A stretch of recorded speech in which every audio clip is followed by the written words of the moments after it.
দুজন ভারতে পালিয়ে গেছে। আরে ভাই, দুজন ভারতে পালিয়ে গেছে, তাতে কি হয়েছে? আপনারা তো জানেন তাদেরকে কারা জামিন করাইছিল, আপনারা তো জানেন তাদেরকে কারা অর্থায়ন করছিল, আপনারা তো জানেন তারা হাদিভাইকে হত্যার পিছনে মাস্টার মাইন্ড কি দুজন ফয়সাল আর একজনকে, এদেরকে আমাদের সামনে বারবার তুলে এনে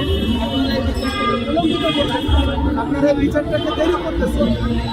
আপনারা দেখেছেন যে এই বিচারের আড়ালে একটা অভিযান চলতেছিল, যে অভিযানটার নাম হচ্ছে ডেভিল হান্ট ফেজ 2। আমি প্রায় কয়েকটা জেলাতে গিয়েছি ডেভিল হান্টের যে পরিস্থিতি জানার জন্য, যে আসলে পুলিশ আমাদেরকে ডেভিল হান্টের নামে কি বোঝাতে আমাদেরকে দেখলাম সাধারণ কিছু আওয়ামী যারা আওয়ামী সম্পর্কে আওয়ামী ভালোবাসে, আওয়ামী করে, কিন্তু আমাদের উপর আক্রমণ করতে এইরকম কোনো মুভমেন্ট নয়, তাদেরকে একদম বিনা দোষে জেলখানায় করা হয়েছে। আমরা শুধু ডেভিল হান্টের এই জায়গায় আমরা হাদি ভাইয়ের মৃত্যুর পর শুধু দেখতে চেয়েছিলাম আমাদের উপর যে অস্ত্রগুলো ব্যবহার হবে, থানা থেকে লুট হওয়া অস্ত্রগুলো ব্যবহার হতে পারে, অবৈধভাবে ভারত থেকে যে অস্ত্রগুলো দেশে আসতেছে এগুলো ব্যবহার হতে পারে। আপনারা দেখেছেন মগবাজার ফ্লাইওভারের উপর থেকে ব্যক্তির উপর বোমা হামলা করা হয়েছে, ঘটনাস্থলে মারা গেছে।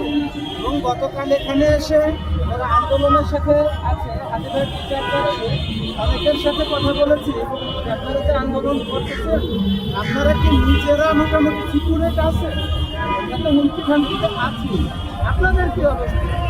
প্রত্যেকেই বলেছে ভাই এখান থেকে আন্দোলন শেষ করে রাত 10টায় যে ফিরে যাবো, ওই 4 জন করে আলাদা আলাদা হয়ে বাসায় ফিরে যাবো, বাসায় ফিরে যাবো এই নিশ্চয়তা নাই।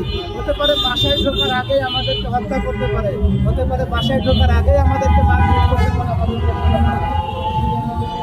এক হাদি ভাইয়ের বিচার চাইতে এসে যারা বিচার চাইবে তারাই আজকে তাদের নিজেদের জীবনের আশঙ্কায় ভুগতেছে। পুলিশ প্রশাসনকে শুধু একটা কথা বলি, দেখেন হাদি ভাইয়ের বিচারের জন্য এখন আর ওই স্বরাষ্ট্র প্রদেশ থেকে ওই আইন উপদেশটাকে গালি দিতে দিতে গলাটা ব্যথা হয়ে গেছে। এরা নির্লজ্জ, এরা গালি শুনবে। এখন এদের পদত্যাগ করা দরকার আমাদের দেশের স্বার্থে, দেশের মানুষের স্বার্থে। এরা এই দুজন যদি চেয়ারে বসে থাকে দেখবেন কোনো না কোনোভাবে আমাদের আগামী দিনগুলোতে সাধারণ মানুষের যাইতেই থাকবে, দেশের মানুষ মরতেই থাকবে। এবং যে নির্বাচনটা সামনে আছে এই নির্বাচনটাকে ঘিরে যতগুলো বিশৃঙ্খলা তৈরি হবে এই দায়ভারটাকেও তাকে নিতে হবে।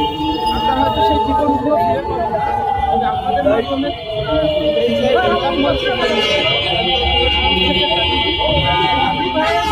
আপনার বিচারের দায়ভার কাজে নিয়ে না হোক, আগামী দিনগুলোতে দেশের মানুষকে বাঁচানোর জন্য হলেও, দেশের মানুষকে সুরক্ষা হলেও আইন শৃঙ্খলা রক্ষাকারী বাহিনীকে ঢেলে সাজানোর প্রয়োজন আছে। এনাদেরকে এই জন্য হলেও, দেশের জন্য হলেও পদত্যাগ করা উচিত বলে আমরা মনে করি এবং এ ব্যাপারে দাবি করি।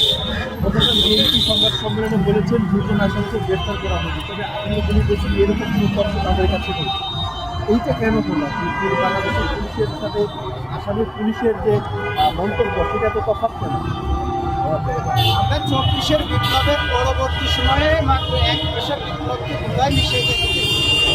আমরা ওই বিপ্লবটাকে আর জীবিত হতে দেখিনি, কিন্তু এর মাঝে আমরা অনেক জোকার দেখেছি যারা আমাদের সাথে বিভিন্ন সময় আমাদের ইমোশনকে নিয়ে বিভিন্ন জোক।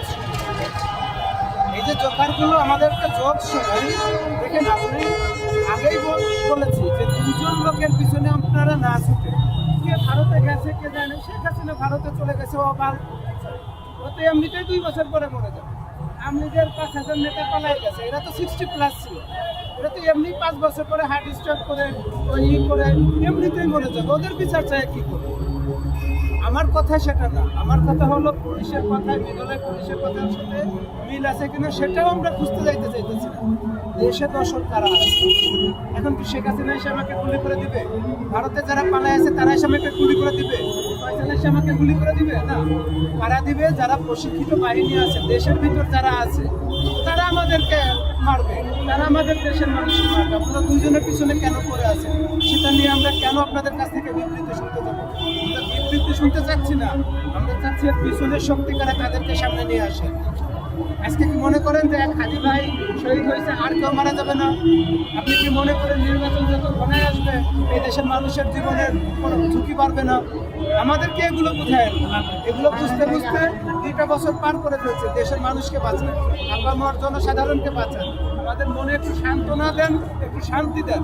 দয়া করে যদি না পারেন, আপনি যদি ধরতে না পারেন আমাদেরকে বলেন এরা এরা জড়িত ছিল, আপনারা তো তদন্ত করতেছেন, আমাদেরকে একটু বলেন। আমরা যমুনায় যাইতে পারি, আমরা এখানে বিপ্লবী সংসদ তৈরি করতে পারি, আমরা এখান থেকে সিদ্ধান্ত নিতে পারি। আপনারা শুধু আমাদের মোটিভটা বুঝতেছেন না। আজকে বিপ্লবী হয়ে এখানে দাঁড়িয়ে আছি তো আপনাদের বেশ কিছু কথা বেরোচ্ছে যেগুলো জোকারের মতো শোনায়। 12 ঘন্টা টাইম দিব না, আপনাদের জোকস বন্ধ হয়ে যাবে। 12 ঘন্টা সময় দিব না, আপনাদের ওই সব ইয়েগুলো বন্ধ হয়ে যাবে। আমরা এখানে বিয়ে নয় দেখাচ্ছি, আমরা এখনই এখান থেকে শাহবাগ থেকে দেখি স্বরাষ্ট্র মন্ত্রণালয়ের দিকে যাই, গুলি করেন, দেখি কতটা গুলি আপনাদের আছে। আমরা শুধু আপনাদের সাথে অশান্তি সৃষ্টি করতে চাচ্ছি না। হাদি ভাইয়ের এই মৃত্যুটাকে নিয়ে, এই শহীদের মৃত্যুটাকে নিয়ে আমরা এটাকে ভিন্ন খাতে প্রবাহিত করতে চাচ্ছি না। অনেকে আবার বলে ফেলবে নির্বাচন প্রলম্বিত করার জন্য, নির্বাচনকে পিছানোর জন্য হয়তো আমরা কারাগুলো করতেছি না। আমরা আমাদের জীবনের নিশ্চয়তা চাচ্ছি, সাধারণ জনগণের নিশ্চয়তা চাচ্ছি। এটা হওয়ার পরে তো ভোটই দিতে পারি না। এখানে অনেকে তো ভোটই দিতে পারে, তো ভোটটাই দিতে চায়, তবে ভোটের পরিবেশটা তৈরি করে। আপনি ডক্টর মোহাম্মদ ইউনূস যত ভালোভাবেই বলেন স্মরণকালের শ্রেষ্ঠ নির্বাচন হবে, আমরা আসলে বিশ্বাস করতে পারলাম না। বিশ্বাস করতে পারলাম না কেন? গত 2টা বছরে আইন শৃঙ্খলা রক্ষাকারী বাহিনীর ভিতর, পুলিশের ভিতর 2000 পুলিশ আছে যাদেরকে সরিয়ে দিলে পরে দোষমুক্ত হয়ে যায়। ডিজিএফআই সেনাবাহিনী থেকে 200 অফিসার সরিয়ে দিলে দোষমুক্ত হয়ে